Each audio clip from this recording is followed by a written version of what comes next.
The gun attack was in the reception area of Sinn Féin's press office in West Belfast.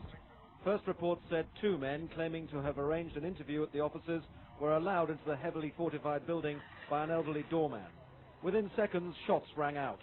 3 men, including the doorman, were killed. 2 others were injured, one of them very seriously. A Sinn Féin spokesman said a young child had been sitting nearby and is being treated for shock. All of the casualties were rushed to the nearby Royal Victoria Hospital. One of the first at the scene was Sinn Féin West Belfast MP Gerry Adams. Under government guidelines, his voice cannot normally be broadcast, but he was speaking as a witness after murders in his constituency.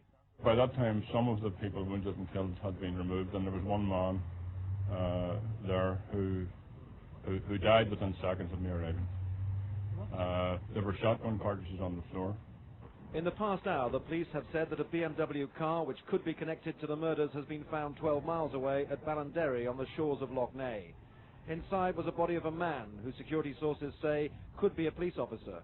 At the scene of the murders, there was confusion as police and army moved in force. But a short time ago, sources said the shooting was carried out by a single gunman, a police officer who turned into a killer, then committed suicide.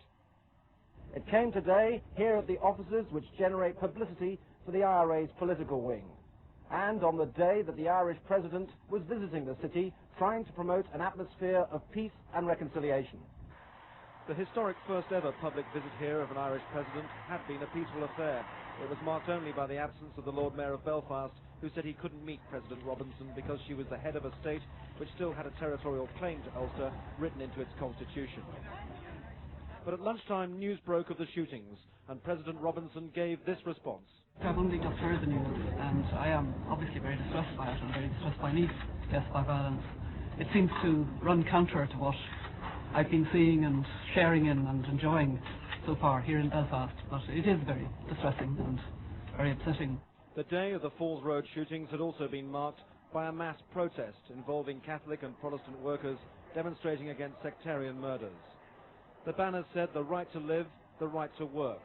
Several thousand trade unionists gathered in the city centre demanding an end to the violence, the intimidation and the wave of bombings.